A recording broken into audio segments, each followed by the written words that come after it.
whether for Renaissance, futuristic, or your own personal fun.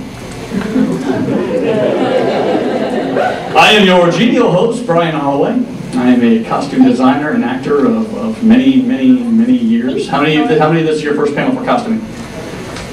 How many are like, how many have been in my panel so far today? A little bit better. So y'all can fall asleep for a few minutes because I have to throw the same shit out every time. Just because it's fun.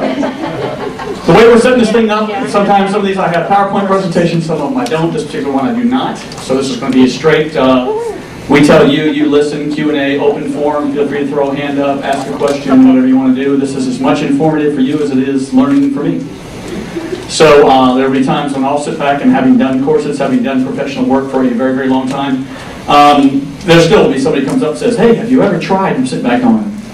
No, because somebody in the costume shop said do it this way, and they outranked me and they paid my check. So this is the way I've always done it. So, every once in a while, it's like once you get into that pattern of some of the fact that they're, doing your checks and stuff, and suddenly this is the way that it has to be done. You always going to come across somebody who says, oh, no, we tried that and you have to do it this way. Wrong. There is no tried and true right and wrong way to do this unless you're mixing chemicals. Then it's just a lot of fun. To my immediate right, Jackie, and I'm not even going to try your last name. Bowen, okay. Well, looking at it, there's a lot of X's and U's and other things in there, and it's kind of bizarre to look at. It's a real, what, French? Welsh, okay. That's great. It's over the country. We don't care. It's great. It's fun. And we're going to talk about a variety of ways to make corsets. For those of you, how many people are just here because they have no other place to go? How many people are here because they really want to know about corsets? Take your choice. That way everybody raises a hand to something. This is how you, what? I got people on, hello, people in the hallway? Cool. Keep in mind we do have fire code regulations, so if somebody comes by and says, get out of here, you got too many people, I can basically all turn around and give them the finger at one time. It's this dragon kind of, we win. Jackie, thank God, showed up as one of my volunteers, but also she comes with extensive background in corseting, and she also brought examples of some stuff, which are always good. Visuals are fantastic. This was one of those few that, despite website searches and stuff like that, there just wasn't enough. There's lots and lots of pictures of corseting on the internet. We can sit back and say, gee whiz, what a wonderful look. How'd you make it? Absolutely no information. No, they'll sit back and say, well, you sit back and take this and outface it with this and search it to this and interface and do this and put it together and cut channels and put boning and you're done. And what have I just said? If you don't know what any of that crap is, you just basically, thanks a lot, we'll go down to like Victoria's Secret and pick up something cheap. So, the format for this is, it's an open dialogue. Freedom of speech includes volume. So feel free to speak up, speak loud. It's not hard to be heard in here, but I wanted to make sure we could be heard, so I asked for microphones. It just makes things a lot easier. If you're in the hallway versus on the inside, it doesn't matter. Feel free to yell, scream, shout, throw a hand up. I'll see if I can find you. If I can't find you, have somebody else in the back go, hey, idiot, there's somebody in the back who wants to ask a question. So feel free, Absolutely. As everybody else does, why should you be an idiot? I prefer being called idiot. It beats the hell out of that, asshole. I tend to be extremely forward. I don't, obviously don't mark what I'm saying at all, so if it offends anybody, it's tough. It's not my place to be offensive. It's not my place to make anybody feel uncomfortable. However, we are talking about corseting. It's basically undergarments. It's going to be very close to bits and pieces of your anatomy that I happen to hold dear. So, I got a cat call over here, which is kind of cool. So that means that there's at least one lady out there going, yo, babe! And stand-up comedy is a sideline. So either that or I'm just really drunk.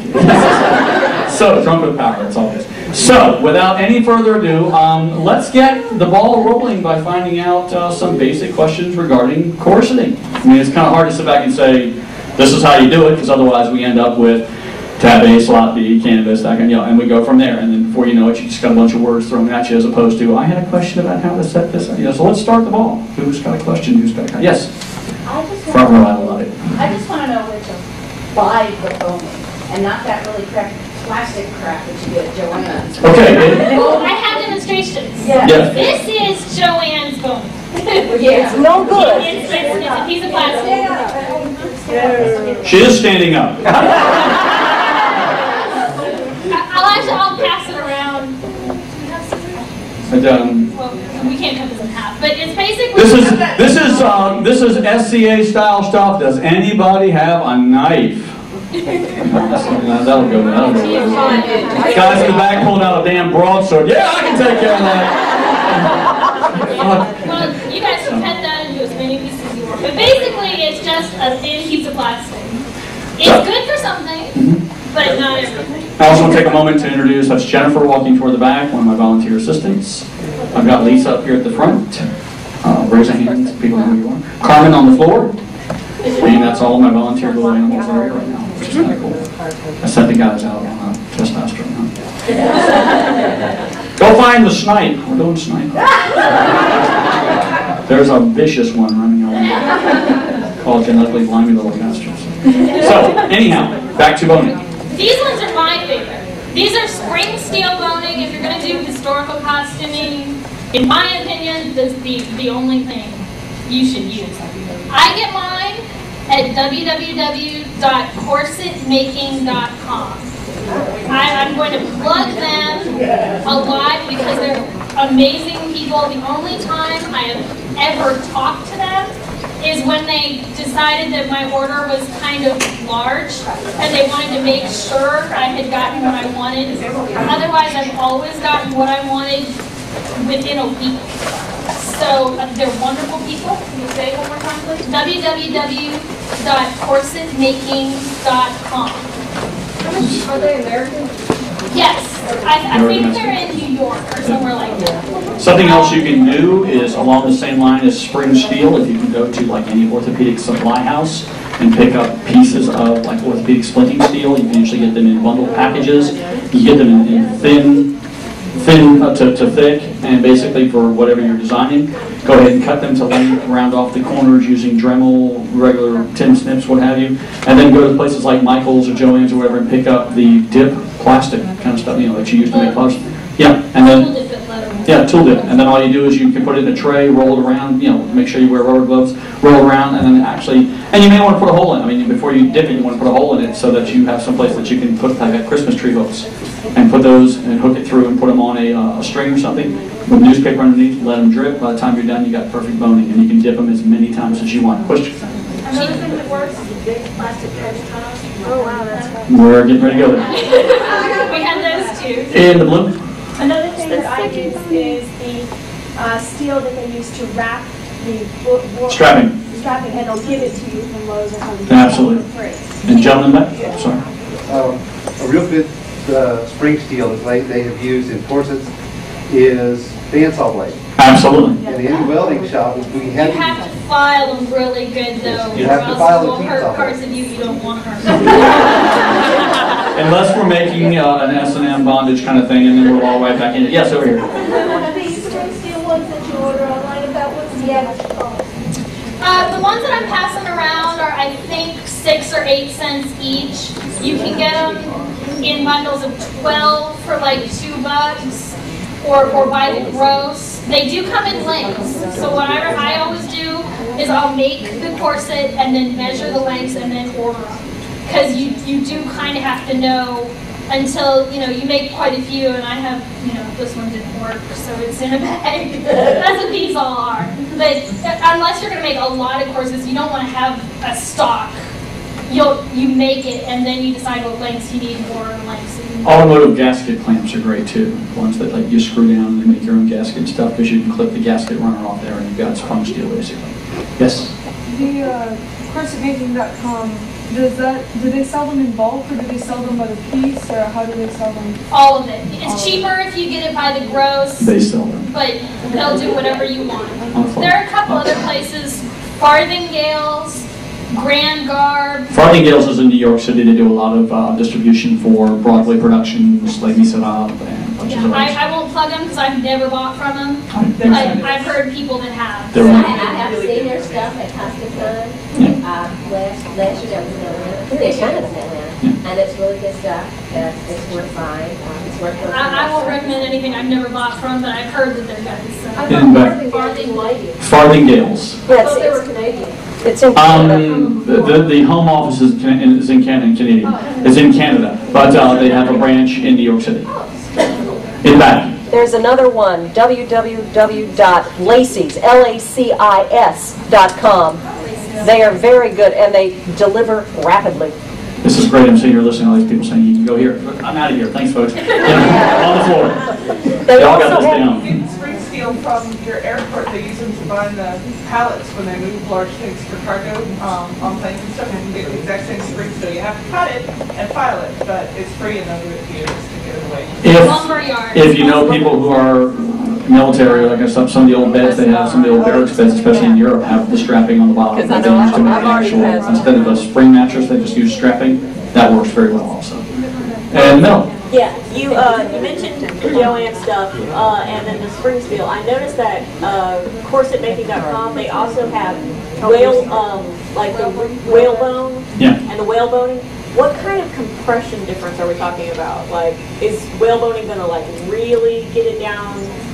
Yes. The difference with whaleboning is if it's good fake whaleboning, what it'll actually do is it'll actually bend after you wear it for a while. So if you're going for like mid to late 18th century, you actually want a corset that kind of curves and conforms to your body. Where steel won't do that. Steel is gonna stay as straight as it can. But over time, the whalebone will kind of curve and kink to you. Yeah, it uses your body heat to contort. So it would like, my problem is the corsets, I wear them so long that the steel, the spring steel ends up poking up through because it's been in there for so long and it's so rigid that the cloth then rips. Would the whaleboning cut down on how often you break a stay? The two things that you want to really incorporate when you're doing something like that, or when you're taking that into consideration, yeah, you can cut down on whaleboning. We'll cut down on that. It's going to be the size and length of your corset material, your boning material. Biggest mistake that I see, for lack of a better term, amateur corseters do is they cut the stay to the length of whatever channel they have, instead of allowing for flex. So you actually want about a ½ inch for it to move up and down, because as you're moving, the bones are going to move too. I usually allow up to an inch. I usually do an inch. I usually do about quarter to a half on each end. You know, and it goes along with you can only buy them in ½ inch lengths. Right. So it Once depends. you cut your own. Yeah, and I never cut my own. I'm just too protective, so I don't want to stab myself. My first corset, I actually mocked an Elizabethan using coat hangers, and it worked. It worked really well for a mock-up, but I would never wear that long enough to let those poke through at all. Keep in mind, when we talk about poking through, let's also keep in mind when you go to build the actual corset itself. Corsets are 99% the boning, but let's talk about the construction. A lot of people I see will wear leather corsets, or they'll wear silk or satin. These have to be interfaced, and I'm not talking interfacing like what you get at Mary Jo's or what you get at Joann's. I'm talking canvas. You want a good, heavyweight, industrial strength canvas. Yes, it's hot, yes, it's heavy, but it also reinforces the boning. It adds, the whole purpose behind a corset is support. So if you've got something that's hard, stiff, and basically non-pliable, that's where a corset comes in. Then take canvas sizing. Mix it down so it's basically watered down, size it in, allow it to dry, which will shrink your canvas a little bit. Then cut your pattern. Canvas sizing is what they use when they put canvases on frames. They spritz it on there. It shrinks it so now it's tight as a drum. That's where you're going to get your strength, your resistance, your resilience to poking. It's going to be very stiff, but then again, that's what a corset's supposed to be. You can't, if there's a way to successfully make an active corset out of cardboard, that'd be your way to do it. You want something that stiff. I've seen a couple corsets that I haven't attempted yet, but I'm planning on it, where instead of doing separated boning channels, they've done almost quilted channels all the way through and boned it with hemp. Absolutely. Hemp rope. This was my Elizabethan that I made from that mock-up. And this one, if you guys want to look at it, it actually has boning all the way through. Yeah. As much boning as I could get. And this is steel. But if you do that with hemp or these little railroad ties, they'll hold up just as well. The reason railroad ties hemp is because it doesn't have any shape where you can possibly wash. Absolutely. And then you hang it out to dry, it's rope. It doesn't But when you put them next to each other, the coils they'll strengthen each other. Right. So it's like putting a whole bunch of sticks together. You can't break them. My personal favorite is like some sort of corseting system where you can actually remove the stays to wash. I mean that way you're keeping the shape, keeping everything else intact, but you can also do maintenance on your boning. If you need to repaint, redip, whatever, if it's something that you've done yourself or even when you purchased. But that takes a little bit more know-how on how to create one that you can make it an interchangeable channel without the fear of this thing poking loose while you're wearing it. And if it's something like leather, you're going to want to get it dry cleaned. Absolutely. I've heard of dry cleaners that will actually cut out bone. Yeah, it's a very bad thing, but so you need to ask them when you take it in. Make sure they're not going to do that, but that would be another place where you would like removable boning so that you could get your corset dry cleaned. I would add, if possible, make sure that they are dry cleaning on site because sometimes communication doesn't get from point A to point B. There's a technique that I learned, and it probably has 9 different styles of naming to it, but it's what I call, it's called slip stitching. Basically, that's a drop stitch on the bottom or the top of your corset, and it's a widely spaced stitch, but it's usually with something like an industrial cord. Once you stitch across whatever you're doing through canvas and satin and whatever else, you want to go ahead and find out whatever you're going to cover the outside of your corset with, and then grab like some heavyweight canvas or something that you've already sized down, and then go ahead and create your pattern, cut both of them together, serge it together so that you have the outside. Then go ahead and do it like a standard corseting or any kind of garment, join your seams, that kind of stuff, but leave your opening, even though it's underturned, leave it open. Go ahead and do your channels and that kind of stuff that you want for your corset, slip your boning in, and then do a slip stitch across the bottom. It's industrial, it's strong, but then when you go to wash it or clean it or whatever, all you have to do is wherever you need, you just go ahead and take a razor blade or something because you've already got the strength, it's not going to poke through. Go ahead and just cut out your cord, pull your stays out, wash it, unless you just want to wash it with the stays in, which is fine. But if you have damage to it, it gives you the ability to cut it, remove it, or restitch along that same line, you're good to go. And because you've used the canvas on the inside, because you're using a widely spaced stitch and you're doing canvas on the inside, your chances of damaging it to the point where it's going to shred and deteriorate in a short period of time have now become lessened. So it's something that I have done several times on theatrical corsets because they get a whole lot more wear than you would just on standard SCA stuff. So choose your fabric, choose your materials, and choose how you want to do it. Yes? Where do you find a pattern-specific corset if you're not a size 2? That was we kind of addressed that in an earlier panel, but I'll go ahead and go back over. Anytime you go to do any patterns, okay, I create what I refer to as sloper patterns, okay, they're basically blanks, okay, and what slopers are is you can take a corset for as big or as small as you want. Find one, create one for yourself, but then it's a matter of saying, well, if I'm 12 inches from here to here and my pattern's only 8 inches, then I know I need to increase that pattern by 2.5 inches on each side. My aspect ratios are going to stay the same because it's still a 1-to-1 lay. But your aspect ratio, if I got to add 4 inches here, then I have to add 4 inches all the way around, or 2 inches, or 6, or whatever it takes. But as I enlarge, it's like doing an enlargement on a copy machine. Okay, all you're going to be doing is taking that down, finding out, and it takes French curves. It takes you have to be able to basically engineer this thing for yourself. But sometimes it's just a matter of going out 4 inches and placing a dot, and dotting all the way around this pattern, and then doing your line, making a curve or something. So you would take some up to the point where, and the baseline of any costume design is measure twice, cut once. So get a feel for it. Get an idea of who you are, what your body style is. You know better than anybody else. I'm sorry. Please. A couple places to get patterns to start with. Dark Leather, www.darkleather.com, has a generator pattern. It's just instructions on how to measure to make an underbust, which is what this is. This one's actually using the measurements on that generator. So it's not bad. You'll have to be really careful with your measurements when you do it. But it makes good ones. Drea Lead has a corset site for Elizabethans. You plug in your measurements and it prints it out for you. That's what this is right here. DREALEED. If you Google Drea Lead and corsets, I don't remember the exact Just do lead and corsets. You should be able to do it just from that. Another place, if you want to do historical, this book right here, Corsets and Crinolines, Norowa. You can get this on, I think I got mine on Amazon. Secondhand booksellers, it's mostly not in print, but you can still get it because customers love it.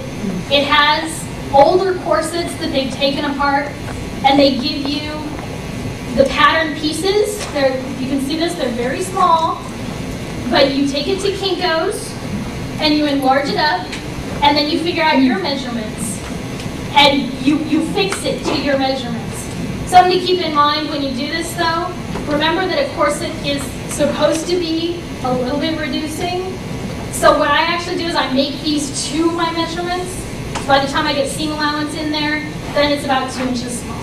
And keep in mind that corsets are a part of costuming, so some of the things that, like when I'm judging or when I'm looking at masquerades and that kind of stuff, somebody comes up with a corset design loosely laced. Throws your whole look. I mean, it doesn't do what you think it's doing. It looks like it's part of a design. Keep in mind that when you build a corset, the idea is that you want it to be reducing. You want it to be, lifting, separating, rising, the whole 9 yards. So, don't loose fit your corsets. That's not what they're designed for, and it's going to throw off the entire look of what you're attempting to do. By cinching in just a bit and making a little tension between you and that corset, it adds more flair to the garment above and below. It adds definitive shape to who you are, regardless of what your shape is, whether it's too tall, too short, too thin, too wide. It adds a definitive shape, and it actually is slimming and pleasing, and it generates an image. So cinch it up. But I mean, I see people walking around all the time that, it's a little tiny. Well, it's a corset for crying out loud. And, well, I didn't want to do that. I was a little this, and I'm going to be walking around. And this just goes back to our basic environment. Choose your environment. This is basic costuming 101. Find out where you're going to be wearing it and how long. Wear it around home first. Wear it around home for a day. With whatever undershirt and don't choose, well, I have a white blouse that's kind of like what I'm going to wear. Whatever you're going to wear. If you've got a muslin shirt, if you've got a Missouri River Boatman shirt, if you've got a peasant shirt, if you've got a musketeer shirt, whatever you're wearing underneath of it, wear that around the house Saturday afternoon for 5, 6, 7 hours. And do things the way you would normally do them at an SCA event, at a Ren fair, cooking around the house, whatever you're wearing it for. Because guaranteed, that's where you're going to find out what works and what doesn't. And it's a whole lot better to find that out when you're in your own living room and that bone pops out and you go pull that tie and say, I'm out of it. It's a whole lot easier to do that than when you're out at a dance party or a Renaissance event or an SCA thing and suddenly you're in the middle of receiving your award of arms or whatever and your bone pops and suddenly you're in a world of hurt and there's nothing you can do other than drop the whole thing and lose your look. This is when to do it. I have to say, bending over like this and my corset is a thing of the past. I have to go, and get whatever you want. Learn to move. Put your shoes on first. This one, my first experience in leather. I made it with this nice busk in the front. I decided I didn't want to interrupt the back with a big gap of lacing. So I gained 5 pounds and this doesn't fit. So just keep that in mind. Lace it somewhere. Available on eBay next week. Yeah, because really, they're made for you. And that's another thing, I never would let anybody wear my corsets. Because one wearing... Me either. One wearing, your body heat is going to start moving the fabric around, changing the grain a little bit. It'll stretch in places, it'll compress. And after one wearing, it's mine. And anybody else wearing it, it's going to feel strange on them, and it's going to throw it out of whack for me. So, of course, it is something so personal, I would never let somebody wear one of mine. But this one, was made so specifically for me that when I gained 5 pounds, I couldn't even button it up the front. So, What are you closing that with? just steel bust. Staples. Well, now I'm not, but yeah. This is a hook and eye bust, You can get these at Lacey's, Farthingale's, Corset Baking, any place you can get boning pretty much. And it's just a little stud and a hook. Can you put the hook over it? Yeah, this one you can see has one as well. And it's nice because I can leave it laced up the back and then just hook it on the front and tighten the lacing, as opposed to putting it on and lacing it. So I actually put this one on myself because of that. So If you look at like Gone with the Wind, the scene where I tell you what, there ain't a woman on the planet that does that. And I'll tell you right now, there's no one in the world that allows somebody to put a foot in the small of their back and pull that thing. Designed to fit. Okay? I mean, that's as much theatrical mumbo jumbo as anything else. That just, you're just asking for entry. When you have something like that, you're asking for ribs to crack. Not what you want. Now the advantage is that you're already in something to stabilize those ribs. Ain't a problem till you take it out. I'm going to talk about lacing here a little bit too. One thing when you're lacing, let me use these. This is you said this is Frederick's corset? Yeah, this is Frederick. Yeah. So this is a bought corset. If you look at her lacing, see how it comes in and goes back out again? Is not very neat. A way you can get rid of that,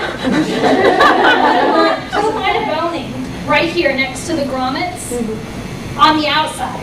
It won't keep it from closing, but it'll keep all your lacing really straight, so it doesn't do that weird curve thing.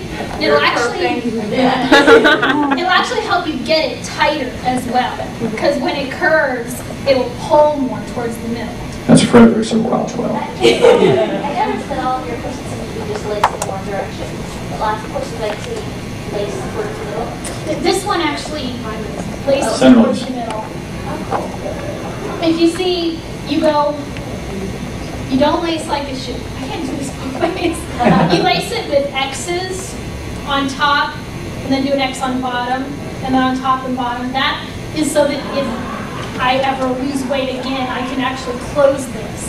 When she says top and bottom, she's talking about one lace on top of the fabric so that it seems to be going over top of the actual outside, and one against your skin. One on the outside, one against your skin. Instead of like a shoe where they cross in the middle, because then they're getting in the way and you can't close it all the way. And this one is just, I think it's tied together at the bottom. It's got a bridge at the top or something, I can't remember. But you just leave a gap. And I just tighten this by pulling these and then tie it together. And that actually, where you tie is going to have your most compression. So if you want cleavage, you want to tie it at the top, because it'll loosen at the bottom. It'll loosen where you don't tie it. So this one, I wanted to have a nice thin waist, so I made it so that it'll tie at the waist. If you want to reduce your hips, then you're going to want to tie it at the bottom. But remember that where you tie it is where it's going to stay the tightest. I personally recommend cleavage. There you go. This is an election year. All in favor? There you go. Yes. Third, fourth row. Spiral lacing. Oh, I knew there was going to be somebody that brought up Spiral spiral. lacing and fan lacing are my only two good questions. I actually have no clue what fan lacing is. Fan lacing is this, it's a really bizarre lacing pattern that goes to a second metal piece on after your grommets. Is that like the surgical corsets? Very close to. Okay. They lace very similar. I have never found a place to get the little, like, 80-hole lacing things. I found a place in England that sells them. I have not experienced it yet, but if you tell me where that is, I'm happy to try it. Absolutely. The biggest thing to keep in mind with spiral lacing is your holes actually don't line up when you do spiral lacing. Or when you get done, they won't. You have to design it off center. You have to put the lacing so that it's slightly off. They're not going to be straight across from each other. And then you just spiral it up. Go under, over, under, over, under, over, all the way up. When you get to the top, if you're smart, you sew another cord in to the side that you won't tie off of. It's about 6 inches long, and then you just tie those together and tuck in. If you're not smart like me, I usually spiral lace this one, and I just figure out some way to tie it off to itself, and then just tuck it down. Unfortunately, the tying off to yourself sometimes will slip a lot more so. It's like a slip knot. In the back. Is there any particular reason to spiral lace? Any advantage that the other lacing systems don't have? Because it would seem to be a disadvantage. If you lace from the front, and in some cases, say if you've got long enough or spilling enough arms, from the back, it allows you a single draw. So it's a single string. All you have to do is loop through and keep rolling up. You can actually do it somewhat loose when it's done, and then like a drawstring on a laundry bag, just straight up. Yeah, it's a lot easier to tighten because you only have one string you can choose. You don't have to reach around and figure out, oh nope, I'm pulling the same one. Mm-hmm. No, that's the same one too. It's just one, and it's another way that you can make it close all the way. Now, when you design for spiral lacing, that I found, I've seen hundreds of websites, thousands of books, from costuming for the ages and that kind of stuff. And the one thing, they all have a different way of doing it. When I design for a spiral lace, open a spiral notebook. If you want to see the way the holes are going to line up, set yourself a solid line across 2 pages. Use the ratio of where it falls. It may not necessarily fall right between the two. But, find out what your ratio aspect of one to the other is. Find out where these, the angle of where they lie. And when you're doing that on a spiral notebook or whatever, 47 degrees angle is the same there as it's going to be when you blow it up on a larger piece. So get a protractor, get whatever, and figure out what that angle is. And then when you set your pattern, you set your hole and you center your hole. Don't go to the outside edge. Center the hole from one to the other on the same angle, and you'll have a perfect matchup every time. Absolutely. Oh yeah. Isn't the spiral lacing used for historical accuracy too? Yeah, it's cross-lacing. I think the 18th century. I'm not quite sure. I have large gaps in my historical knowledge. I think they started but cross-lacing in the 1820s or 30s. Yeah. It was very modern. Yeah. But right. Mainly, I know Elizabethan, that's pretty much, if you're going to go with those purists, Elizabethan is all spiral lacing. So. The way to look at corseting in general is originally like the Marie Antoinette era of let them eat cake. The idea was that when it first started out, only those who were wealthy, etc., could afford it. So those that tried to recreate the corseting look didn't have the money to hire 19 servants to help lace them up. So spiral lacing came in so that one person could lace themselves up, and it would look just as applicable. So spiral lacing tends to be a little bit further back in history as far as a baseline lacing pattern. The cross, either overcross or undercross lacing, or the butterfly lacing or anything else like that, came along after the fact when you had the ability to have 9, 10, 12, 15 different people helping you out, getting in whatever outfit you were going to have. So as aristocracy developed in society and the gaps between upper and lower society occurred circa the Industrial Revolution, that's where you started seeing different lacing patterns in terms of more intricate patterns. A little history lesson, I'm sorry. Yes. Over here, I'm sorry. How do you define gravity? Because I'm not a small person, and every corset I've tried, they want to flop forward and show off everything. How do I've had to take several of them, and I actually had to put straps on them to keep them on. It's a technique called shelving, where you make a breast shelf, basically. Some things that'll help, that 1/4 inch steel boning. For some reason, the 1/4 inch is stronger than the 1/2 inch, I guess because it's thicker. But stack 3 or 4 of them together. Also, an important thing that you'll want to look into is called a waist stay. I use grosgrain ribbon. A lot of people use twill tape, both available, Joann's or wherever. And this is sewn into the smallest part of your corset. So for me, it's right here on my waist. And what the point is you get something not stretchy so that it doesn't shift up or down because it's already at the smallest point. So it can't go anywhere. And that'll keep you at least from your corset slipping down and out. And also, you know, there's some points where you just have to use straps. You just can't get around it. Just be sure that they're nice and wide and padded with fleece or something. I use the little, in Joann's the baby section has the little like nightie fleece that's really thin, but it'll pad enough that you won't get like cutting in your shoulders. And keep in mind when you are designing that you want to go to places like the baby section stuff, because this is areas that are going to be very close to your body, and you don't want, I mean, satin and silk sounds really cool, and you have things like, you know, canvas underneath and stuff like that, however you decide to build it. But satins and silks and stuff sound really sleek and fun and comfortable in the body. However, when you start wearing it, that sheen, that texture to satin or silk is like rayon or polyester, and as you rub back and forth, you generate friction, heat, and blisters. Yes, on the floor. What about, I know you probably have this problem as do. I know I do. I'm not very small at the top, so I tend to make corsets like with bust cords to actually compensate for that. Absolutely. Overbows, like really good patterns for that if you can resize to fit your actual cup size so that the corset lays where your bra should against your breastbone instead of poking out, and actually get a cup built, then you can lace tight down and the corset still holds you and does all the support things that it's supposed to do, but you don't fall out over the top of the corset. You're not like a small one.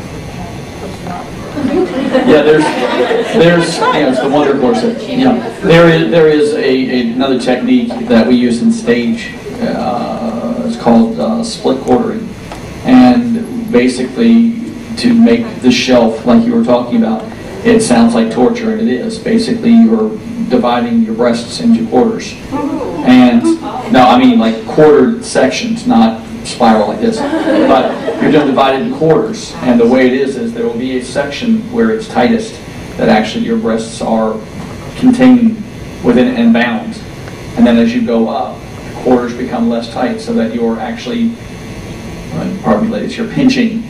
I know that's a vicious, that's like turn your head and cough for a guy, you know? But you're actually pinching part of the lower area that usually is not as sensitive when it's laying flat against the chest.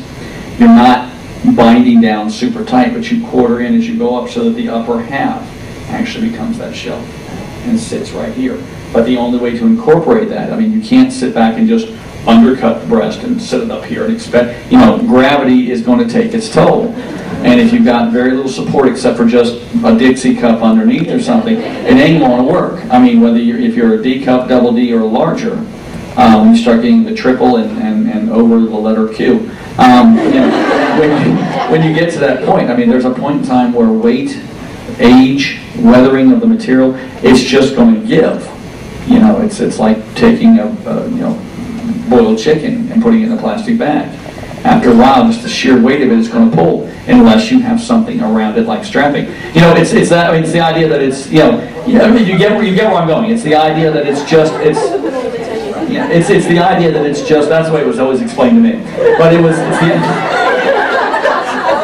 They say it tastes like chicken. I don't know. You know, but the idea behind it is, at some point in time, you can't just suspend dead weight and expect it to hold up. At one point or another, in order to incorporate everything, you've got to actually incorporate your body into the design. And in doing that, there are medical conditions that you want to take in. It's like binding. It's like strapping down with ace bandages and stuff. Same basic technique and idea, but now we're quartering off instead of just binding everything flat. And Brian has said many times today that actual costume designers don't care how you feel; they just care how you look. So designers are sadists. What he's saying. We are. He doesn't know how much it hurts. Oh yeah, I mean, we are sadists to the you know, umph extreme, and I've done several shows where I had to wear binding clothing, like in Shakespeare and stuff like that. And you know, you're always, you know, one of the first questions that most costume designers for guys will ask you are, Do you dress right or do you dress left? When I walk in and a designer looks at me and says, do you prefer to dress up or down? I know I'm already not going to be a happy camper there. Okay? So it's the same technique. It's the fact that he doesn't care how much, I mean, from the design standpoint, of course he's humanistic. He's not going to sit back and just try to be, gearing or whatever, and just take it to the brothel or take it to the rack or what have you, just kill you. He's not going to be the Marquis de Sade. But at the same time, he's looking for, he or she, I say he because I'm thinking of myself, but he or she is looking for an overall look. And if you're wearing canvas plated over with burlap, plated over with, spots of leather, plate armor to create some sort of a male armor type effect. Certainly, like I did Henry IV, I did Prince John and Henry IV parts 1 and 2 in an outdoor theater in Texas in summer. The design was canvas with burlap on top, and I mean rough, raw burlap on top, with buttons, leather, and other small sections attached to it, and then on top of that we put braided hemp. Or I should say unbraided hemp, because we took braided hemp and stripped it down. And basically these were designed to be extremely, and then we put like the air conditioning, looks almost like ramen noodles. It's the big, thick, swamp cooler kind of stuff. And we put segments of that in there. We had rolls of this stuff. Then we had to move, run, fight, tumble, jump, etc. in this outfit. And then there were several times where we had to do quick changes in and out of the stuff. Basically, this was a modified corset for a guy. And I went in there, and the guy basically looked at me and said, are you dressing up or down? So there comes a point in time where they're not looking at it to say, I'm trying to kill you, but they're also looking at saying, this is the effect I want, these are the materials I have to use based on the budget I have. I can't go out and free cast things out of rubber and then paint them to make them look appropriate, so this is what we have to do. And the downside is that, they don't care. You're wearing it 2 hours a night, that's it.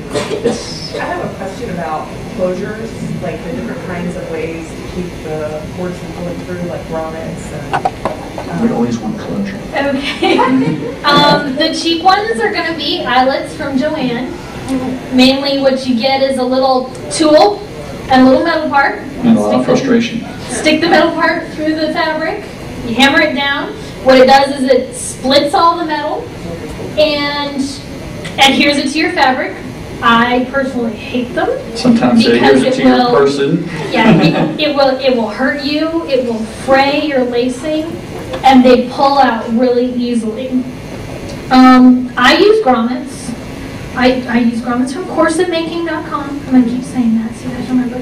That's corsetmaking.com. I personally, you'll get confused when you first start because grommets come in a couple different sizes that aren't sized by anything else. I use double zeros. That's what these are. They're about the size that you can fit through a shoelace pretty nice. They also have regular zeros. You can compare those. These are the regular zeros. They're bigger. They're better for things that you want to really tightly lace like this one. I use heavy duty cording, so I wanted bigger holes. Grommets always come in 2 parts. They've got a post part and a washer. You put the post up through the fabric. You want the post part on the front of your corset because sometimes the back will pucker a little bit and we want the nice part on the front. And you put the washer on. I personally use a hammer tool. I don't have any problems with it. Hammer tool is about 10 to 20 bucks for a kit. Comes with a die. You put the post in the die. You put the fabric on. You put the washer on. Then it's got a stick.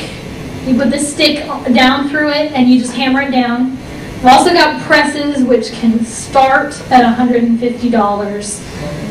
Go up, but if you're doing this every day, you don't want to be hammering. I was going to say, before you scoff at a cost, think about how much you're going to be doing this. And how important is it to you? I mean, to some people, you would spend $150 on a corset if it was custom made. And if you want something that's going to last, and something, and many times you would not be able to get your own custom design. So when you're looking at different devices, keep in mind wear and tear, because a hammer tool basically works really, really well. But over time, because it's separate pieces, over time either pieces can get lost unless you're just really, really organized, or you're going to wear it out a lot more because you're banging the top of this thing with a wooden mallet or a metal hammer or something like that. And what you run into is that you're going to flare the top of this device and you're going to run into problems after a while. You may go through, based on how many corsets you do, you may go through 15, 20 of these things in a year if you're doing like professional costuming or something like that. Or if you're doing a show for somebody, if you're designing a whole regiment of SCA people that all want to have similar designs for one of the guilds. So when you're looking at that, balance what you're doing with the cost of how much it's going to be. Sometimes the idea of spending $150 on a hammer tool or on an automatic grommet set or whatever is worth it. Yes.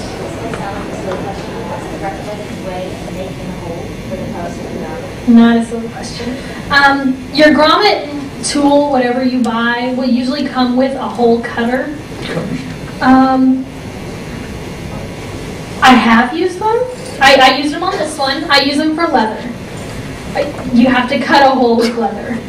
I usually try and use one a slight size smaller because I like my holes tight. With fabric, what I usually use is I have a wooden, not a wooden awl, some kind of awl that we just walked into Lowe's, walked around the tool department that was by the hammers. I use an awl to punch through the fabric, and then I use a pen until it gets to the size I want it to. Then I'll slip the post over the pen and use the pen to work the post into the fabric. Because I think if you cut the fabric, the hole is there. If you work a hole into the fabric, it kind of heals around the grommet so that it doesn't pop out as easily. I've never had problems with my grommets popping out when I do that.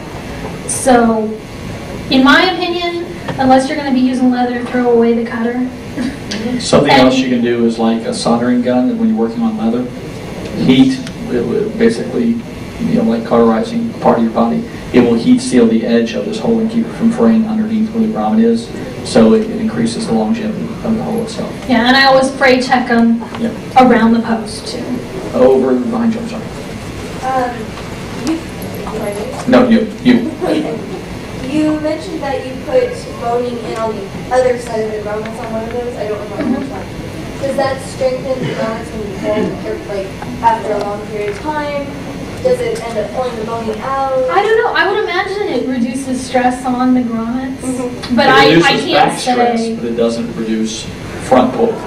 So unless you set your holes accordingly and fray check them around the edge or whatever, it becomes a stable platform within the channel that you've created, so it moves as a solid unit instead of individual holes shifting against each other. So it does create a uniform platform that's going across.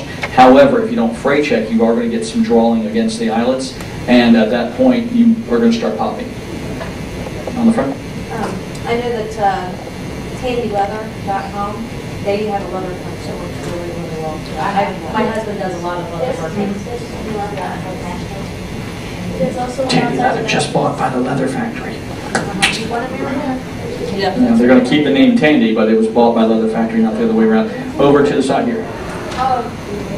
What are the layers in the corset and what do you use on? It depends on what I'm doing. This one right here is my entry for the Dawn contest tomorrow. I'm wearing it once. So this is canvas with the fashion leather. It's just leather because that's what I wanted it to look like.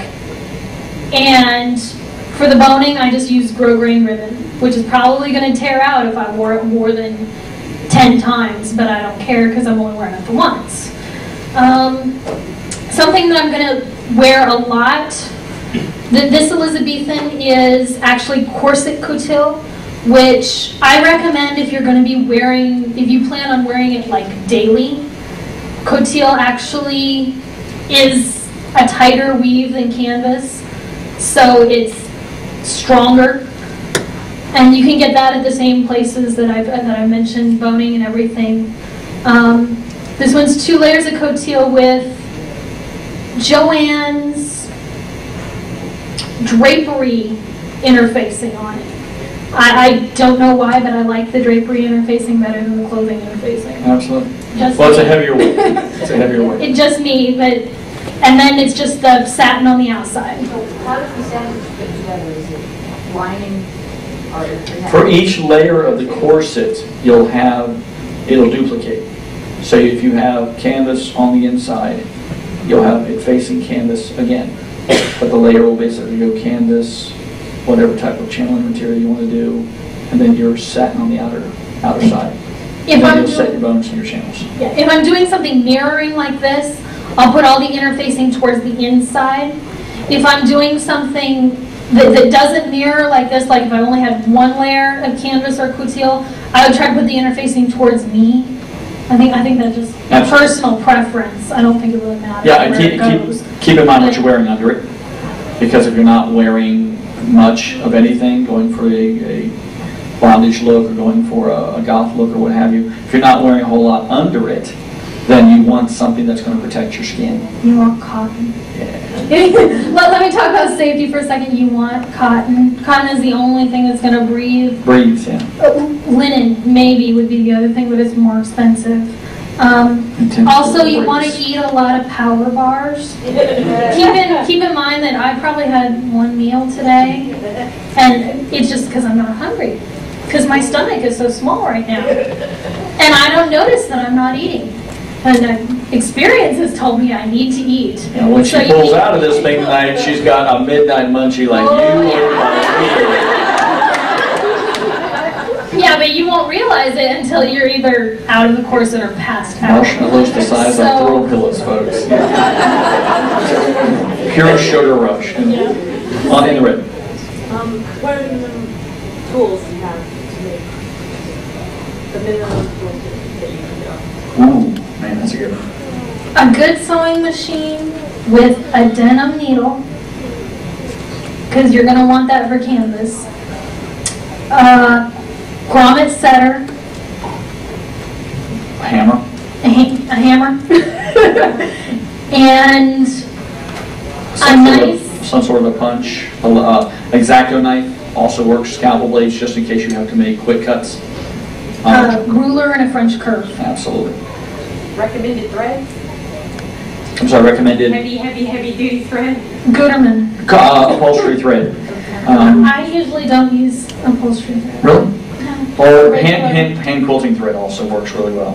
If you go with like a YK or something like that, hand quilting thread, it's a little bit heavier cord without necessarily being too big. I use this kind of like when I'm doing quilting through leather, like building a jacket or whatever, as opposed to standardized thread, I use a hand quilting cord, which is a little less than upholstery cord. When I do all my seams, have a piece sewn across every seam. That's where I put my boning in, but that also strengthens the seam because it lessens the tension on it. So I have never had a problem with my thread breaking with just plain Gutermann, which I like better than Coats and Clark because my machine likes it better. Yeah, the other thing you do is if all you have available is Coats and Clark, YK, or one of those, wax. Get a wax draw and wax your thread. That increases it. On the red in the front. Have you ever completely had sewn anything? Yes. Completely no. Yes. I did something using, during Shakespeare and stuff, and my talents always led toward, when you're doing the kind of like summer stock theater, you have to put in journeyman duty in one of the areas, whether it's technical or whether it's costumes or something. And basically what they recommended was something they call mattress stitches. What mattress stitches are is where you take lower level fabric versus whatever inner fabric, and when you roll a hem or something, you want to start the needle going in. If you're going that way, you want to start the needle going in, comes back out, pulls across on the lower level. Now you want to draw it back, so you're making a diagonal this way. Do the same thing, in, and then down, and then in, and then up. And you're doing this diagonal pattern in a fairly tight setting. And it's what they call old mattress stitching. And it takes a while, it takes a lot of thread. Turn up! It takes a lot of thread, it takes a lot of time, but if done properly, you don't want to pick up more than about 1/8 of an inch each pull, and you want it as close to the top, wherever your folded seam, wherever your rolled over section goes, wherever the top of that is, you want as close to the top as that as you can. But you can drop down maybe 1/8 of an inch, 1/16 of an inch below the top of whatever your folded fabric is. The advantage there is the fact you do get a tighter, nicer, more stable seam. I use mattresses a lot now on just regular stuff I do for reinforcement. Yeah. It's good for sewing and warming. Just from something she said earlier about the cost of linen, I do a lot of everyday stuff, do a lot of sewing and things. I go to the thrift store to make Absolutely. a lot of fun stuff. Yeah, I mean, we a lot of people muslin. don't think about it. They get Do a muslin brace first. Do just a muslin base. Oh, there's another way to get a pattern that I forgot about. An easy way to make a pattern: get somebody you really trust. I learned the wrong way. Little brothers are not good for this. And have them duct tape you into the shape you want. Yeah, like I said, my little brother, I ended up with a pattern like this. So it wasn't exactly good, but you wear a sheet or tape that has the glue that you have to wet with a sponge or dip it in the water, what have you. Pick up a roll or 3 of that. Then you want to wrap your body in saran wrap. Fairly tight to an extent, but you want it to accentuate without distorting. Wrap yourself, whether it's your thighs, whether it's your body, whatever body part with the exception, of course, of your head. But whatever body part you want to do, you want to wrap it in saran wrap. And go ahead and get the shape and style you want. Have some friends help you with this. But then you have a small or medium-sized bucket of water, warm water. Start taking the glue, cutting it in or ripping it or whatever into small quarter-sized, nickel-sized pieces. Dip it in the water, and like Papiam said, you want to go ahead and start going across your body.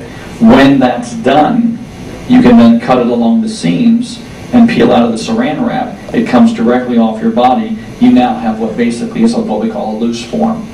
Now you can go over it. You don't want to run strips because strips will peel off. You want the little quarter dime size things, and this may take you the better part of an afternoon to do. But when you apply it over top of the saran wrap, then when you cut the outer edges or cut one side of it so it can be pulled away from your body, you have basically a poor man's mannequin frame. And based on how thick you layer it, either before or after, if you want to walk around all day long while this stuff starts to dry, you are going to have to wear it for a while. But once you pull off, then it's just a matter of reconfiguring, putting your seam together, restitch. Now you have a poor man's dress frame, and you can go ahead and design corsets from that. And I mean, you can go from the middle of your thighs all the way up to your shoulders and design it this way. But you're going to need people and friends to help out. One more question. No, actually a question going back to the duct tape. The group of us found a duct tape double pattern on the internet. And you have a friend duct tape you, and you can make a duct tape double for yourself. And Absolutely. Great for trying to make fitted things just for your body. You can also pick up a plastic that we were talking about in our prop building course, something called Sintra, or I can't remember the other name he used, but it's like silicate or something like that. But it's a boil and form plastic. You can get this in 4-foot by 8-foot sheets for about $20 to $50 a piece based on where you go. You can basically cut square sizes to your body, wrap yourself in saran wrap again to avoid burning, but carefully introduce hot or boiling water into a frame or something that will allow you to put the entire thing flat in it. And lay your water in there, put the center that you cut in a square, and then lay your body down or lay it on a slight incline, put it across to you after it's cooled a little bit, and form it while it's still kind of cool to you, and then trim off your excess.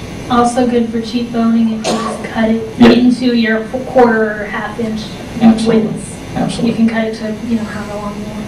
Well, unfortunately, I was running late, but I've just been informed we're out of time. Of course, there's nothing in here after this, so if you want to come up, ask questions, like I say, please feel free.